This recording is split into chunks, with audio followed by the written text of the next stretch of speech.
The wind howled like a living thing, sweeping snow across the open prairie in ghostly waves. The night was black, starless, the kind of cold that sank into bone and stayed there. A rider appeared through the white blur, slumped, barely holding to the saddle. Her horse stumbled the last few yards before collapsing in the snow. The woman tumbled into the drift, coughing weakly. She tried to stand, but her legs gave out. The frostbite had already taken her fingers past feeling, and her lips were too numb to speak. The lantern light cut through the storm. The tall figure stepped out of the shadows of a small cabin, rifle in one hand, coat whipping in the wind. His voice was low, rough. "Hold on." She lifted her head just enough to see him before the darkness claimed her. "But let's go back to where it all started." The ranch sat far out on the edge of nowhere, where the plains met the frozen hills. Folks in town called it McAllister's Folly, a patch of land too wild to tame and too cold to farm. Samuel McAllister had built it after the war, a man with more ghosts than friends. He kept to himself, raising cattle and riding fence lines. Alone, townsfolk only saw him when he came in for supplies, and even then, he spoke little and left fast. Some said he'd once been a soldier. Others swore he'd killed a man and fled west to escape the noose. Samuel never corrected them. Winter had come early that year, cruel and relentless. Snow piled deep, and wolves had been spotted close to the ranch point. One evening, Samuel had been splitting firewood when he noticed the clouds rolling low and heavy, promising another storm. He finished quickly, stacking the wood high by the door. Inside, the cabin was silent but warm, the kind of lonely quiet that a man gets used to after too many winters alone. But he sat at the table, staring at the small tin photograph of a woman long gone. The fire cracked, but he didn't move. Then, through the wind, came a faint sound. Hoofbeats. Samuel's head lifted, eyes narrowing. No one rode out here at night. Not in this weather. He grabbed his lantern and rifle, stepping onto the porch. At first, he saw nothing, just the swirl of snow and the endless dark. Then a shape emerged. A horse, stumbling, and a rider slumped forward. Samuel moved fast, boots crunching in the snow as he reached her. She was young, barely conscious, lips blue from the cold. He lifted her easily, carrying her into the cabin as the wind roared behind them. Her eyes fluttered open briefly as he laid her near the fire. She tried to speak, but her voice was no more than a rasp. "Don't talk," Samuel muttered. He stripped off her wet coat, wrapped her in a blanket, and poured a tin cup of water. The woman trembled violently, teeth chattering too hard to drink. Samuel crouched, rubbing warmth back into her frozen hands. "Stay awake. You hear me?" Her gaze met his for the first time, scared, confused, but full of a desperate will to live.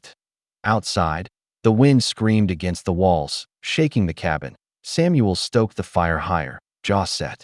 He'd seen too many die in cold like this. He wasn't about to let it happen again. By morning, the storm had buried the world in white. Snow pressed against the cabin walls, muting every sound except the steady crackle of the fire. The woman lay wrapped in blankets on Samuel's bed, her breathing shallow but stronger than the night before. Frostbite had left angry marks on her fingers, but she was alive. Samuel poured hot water into a tin cup, dropped in a few leaves of dried tea, and set it beside her. "Drink slow," he said gruffly. She stirred, eyes fluttering open. For a moment, confusion clouded her face. Then, fear. She tried to sit up, but her body was too weak. "Easy," Samuel said, holding a hand out but not touching her. "You're safe here." Her lips trembled as she whispered, "Where am I?" "McAllister Ranch. Middle of nowhere. Closest town's a day's ride." Her gaze darted to the rifle leaning against the wall, then back to him. Why? Did you help me?" Samuel didn't answer right away. He just stoked the fire, face half lit by the flames. "Because you'd be dead if I hadn't." She sipped the tea with trembling hands, eyes never leaving him. "You don't know who I am." Samuel finally met her gaze. "Don't matter." Tears welled in her eyes, part fear, part relief. By midday, Samuel stepped outside to chop more wood. When he returned, she was awake and sitting weakly by the fire, her blanket slipping from her shoulders. "You shouldn't be up," he muttered. "I can't just lie there," she said, her voice stronger now. Tea raised in Eyebrow. You're gonna fall over if you try anything more than breathing. She almost smiled at that, though it faded quickly. They'll be looking for me. Who? Her jaw tightened. Men who'd rather see me dead than talk. Samuel studied her face, the sharp fear behind her words. Why? She hesitated, then said quietly, because I saw what they did. Because I know the truth. That evening, Samuel rode into town for supplies. More tea, dried meat, and bandages for her hands. When he walked into the general store, the chatter stopped. Hank Miller, a ranch hand with a mouth bigger than his brains, leaned on the counter. Here you found something in the storm, Sam. Samuel ignored him, grabbing what he needed. Hank smirked. Pretty little thing, ain't she? Maybe worth more trouble than she's worth. Samuel froze, hand tightening around a sack. A flower. You want to finish that thought? Hank grinned wider, but there was unease in his eyes now. Word is, Marshall's been looking for her. Says she's a witness to something she shouldn't have seen. Samuel stepped closer, his voice low and cold. That right. Marshall. Says she's trouble. Says a man could get himself shot real quick keeping her under his roof. Samuel's jaw flexed, but he said nothing. He paid for his supplies and walked out without looking back. When he returned, she was waiting. By the fire, her eyes questioning. You went to town, she said. He set the supplies on the table. Words out. Marshall knows you're here. Fear flickered across her face. You can't keep me here. They'll kill you for it. Samuel knelt beside her, voice steady. Ain't the first time someone wanted me dead. Won't be the last. Her eyes searched his. Why are you doing this? Samuel looked into the fire. Because someone should have helped my wife once, and they didn't. That night, as the wind quieted outside, Samuel sat awake with his rifle across his lap, watching the door that he knew what was coming to. The next day brought a heavy stillness, the kind that meant trouble was coming. The sun glared cold and pale across the snow, and every sound carried too far. Samuel led the horses out of the barn, their breath steaming in the frigid air. As he worked, he spotted a thin trail of riders in the distance, dark specks against the white horizon. Moving slow but steady, he stood there for a long moment, jaw tight, before taking the horses back inside and barring the door. Inside the cabin, she was sitting by the fire, blanket draped over her shoulders. She looked up at him as he entered, reading the truth in his face. They're coming. Samuel nodded. Marshall? Most likely. Her lips trembled. You don't have to do this. If you turn me in, they'll let you be. Samuel leaned his rifle against the wall and knelt in front of her. That what you want? She didn't answer. Her eyes glistened, torn between fear and gratitude. Samuel stood, jaw set. Didn't figure so. By noon, riders appeared. On the ridge, 6 of them, led by a man in a long coat with a star glinting on his chest. The marshal. They rode slow, deliberate, stopping just out of rifle range. Samuel stepped onto the porch, rifle in hand, but lowered. McAllister. The marshal called, voice sharp as a blade. We're here for the girl. Send her out, and we'll leave you be. Samuel didn't move. She's a witness to a federal crime. The marshal continued. You don't want to die protecting her. Samuel's voice was calm but firm. I ain't handing her over. The marshal's eyes narrowed. You think you can stand against the law, Sam? Samuel stared back, unflinching. I stood against worse men than you. Inside, she gripped the edge of the blanket, knuckles white. Through the window, she could see the marshal dismount, his hand resting on the butt of his revolver. One of the deputies muttered. Marshal, he ain't gonna budge. The marshal smirked coldly. Then we'll make him. He took a step forward, only to stop when Samuel raised his rifle, not aiming, but making his meaning clear. The standoff stretched on, heavy as the snow-laden clouds above. Finally, the marshal spoke again, voice lower now. You don't even know what she's done. Why risk your life for her? Samuel's voice was steady. Because someone has to. The marshal studied him for a long moment, then spat in the snow. You'll regret this. He turned back to his men. We ride at sundown. He won't last the night. As the riders disappeared over the ridge, Samuel stepped back inside. They'll be back, she said softly. Samuel nodded. I know. Why are you doing this for me? He looked at her for a long moment. Because the world's full of men who'd rather look away than do right. I'm done being one of them. Outside, the prairie went quiet again, but it wasn't peace. It was the silence before the storm. The sun dipped low, painting the snow in blood-red light. The wind had died, leaving only the creak of the cabin's timbers and the far-off cry of a lone crow. Samuel sat at the table, rifle resting across his knees. The woman sat across from him, hands trembling as she held the tin cup he'd given her. She stared into the fire, voice barely a whisper. "You don't know the truth about me." Samuel didn't look up. "Don't need to. You should." She swallowed hard, as if saying the words would cost her something. "I worked for them. The men coming for me. I served them food, poured their drinks. I laughed at their jokes." Samuel finally met her gaze. "They thought I was too simple to notice things. But I saw. I saw what they did to that boy in the saloon cellar. I saw them kill the man who tried to stop it. I heard them talk about selling land that wasn't theirs, and women that weren't theirs either." Her voice cracked, but she pressed on. "I stayed quiet. Too scared to run. Too scared to fight. Until one night, I couldn't take it anymore. I stole their ledger. I left while they slept." She looked at him, eyes wet. "They're not the law, Samuel. They're killers wearing badges." Samuel leaned back, face unreadable. "That why the marshal wants you?" She nodded.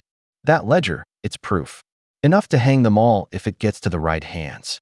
"Where is it?" She hesitated. "Hidden. Half a day north of here, under an old oak near the frozen creek." Samuel stood and walked to the window. Outside, the snow reflected the last of the light, bright and cold. "You think getting that book will save you?" he asked quietly. "It's not just about me," she said. "It's about the people they'll keep hurting if no one stops them." Samuel turned, studying her. "And you're willing to die for that?" She took a shaky breath. "I already decided that the night I ran." He walked back to the table, sitting across from her. "You ever kill a man?" She shook her head. "Good," Samuel said. "Keep it that way." The hours dragged on. Samuel checked his rifle, set out extra cartridges, and stacked more wood by the fire. The woman tried to rest, but couldn't. Her eyes kept darting to the window, as if the marshal might already be there. Waiting at a T1 point, she asked softly, "Why did you leave the world behind, Samuel?" He didn't answer right away. Then, in a voice rough as gravel, he said, "War takes pieces out of a man. Pieces he can't get back. I came here 'cause there weren't nothing left for me anywhere else." "Family," she asked, had one. "Lost him. Never got him back." The words hung heavy in the air. She looked at him, truly looked, as though she'd finally begun to see the man behind the silence. "You saved me," she said quietly. "You didn't have to, but you did." Samuel met her eyes. "Don't thank me yet." As night fell, a faint orange glow appeared. On the far ridge, campfires. "They're close," Samuel muttered. The woman's voice shook. "Samuel, if they kill you, I'll never forgive myself." He shook his head. "Ain't your fault. Men like that been looking for someone to kill long before you came along." She reached across the table, her small frostbitten hand trembling as it touched his rough, calloused one. For a moment, neither spoke. The fire cracked softly, and outside, snow drifted gently in the moonlight. Samuel finally turned his hand over, clasping hers in a firm, steady grip. "You're not dying tonight," he said. "Not while I still got fight left in me." Hours later, they sat in silence, shoulders almost touching as they shared the faint heat of the fire. She broke the quiet first. "What were their names?" Samuel looked at her, confused. "Your family." He hesitated. Then, softly, "Anna. And our boy, Caleb." She nodded. "I'll remember them. Always." For the first time in years, Samuel felt something he thought he'd buried long ago. Connection, a reminder of the man he used to be before life had hollowed him out. Outside, the faint crunch of snow broke the stillness. Samuel rose slowly, taking up his rifle. "They're here." The woman stood too, fear and resolve battling in her eyes. Samuel glanced back at her once, voice quiet but firm. "Whatever happens, don't run. Don't beg. You hold your head high." She swallowed hard and nodded. The first shadow moved past the window. Samuel stepped to the door, heart steady as he eased the bolt free. He'd chosen his side. The night exploded with light and sound. Lanterns flaring on the ridge, men's voices cutting through the cold. Snow crunched under boots as the marshal and his deputies fanned out, rifles glinting in the moonlight. Samuel stood just outside the cabin door, rifle leveled but steady. The woman stayed behind him, clutching the blanket around her shoulders. Her face pale but unflinching, the marshal stepped forward, a cruel smirk on his face. Last chance, McAllister. Give her up, and you walk away breathing. Samuel's voice was calm, cutting through the night air like steel. Ain't gonna happen. The marshal's hand hovered near his revolver. You think this is about right and wrong? She's a witness. Witnesses don't live long out here. Samuel didn't move. Then I guess you'll have to kill me too. The deputies exchanged uneasy glances. They'd seen men bluff before. Samuel wasn't bluffing. The marshal barked, "Take him." A deputy stepped forward, then froze at the crack of Samuel's rifle, a shot that kicked up snow inches from his boot. You take one more step, Samuel warned, and the next one won't miss. The standoff stretched, every breath turning white in the bitter air. The woman's voice trembled behind him. Samuel, please. He didn't look back. The marshal's smirk faltered. Fine, he growled. We'll kill you both. He drew his revolver, but before he could fire, a sharp whistle cut through the night. Every head turned. From the darkness, figures emerged. 3 riders, rifles leveled. The lead rider was young but steady, eyes hard as flint. I wouldn't do that if I were you, the stranger called. The marshal spun, stunned. Who the hell are you? Someone who's tired of your kind running this territory like it's yours to bleed dry. Samuel lowered his rifle just slightly, recognition flickering in his eyes. Virgil. The rider grinned faintly. Couldn't let you die alone, Sam. Behind Virgil, 2 ranch hands from town dismounted, rifles steady. The marshal snarled. You think 3 men can stop me? Virgil's grin faded. No, but 3 guns at your back might make you think twice about dying tonight. The deputies wavered, hands shifting nervously on their weapons. Samuel raised his rifle again, steady as a stone. For a long, tense moment, no one moved. Then, slowly, the marshal lowered his revolver. This ain't over, he spat. Yeah, Samuel said softly. It is. The marshal mounted up, fury burning in his eyes. Let's go. He barked at his men, point one by one. The deputies followed, none daring to meet Samuel's gaze. As the riders disappeared into the darkness, Samuel let out a slow breath. The world felt heavier now, but quieter. Virgil stepped forward, shaking his head. Never thought I'd see the day you picked a fight you couldn't walk away from. Samuel managed a faint smile. Some fights are worth it. By morning, the woman was packed and ready to ride north, toward the oak tree and the ledger that could end the marshal's reign. You sure about this? Samuel asked, tightening the cinch on her saddle. She nodded. If I don't finish this, it won't matter that I survived the storm. Virgil rode up, reins in hand.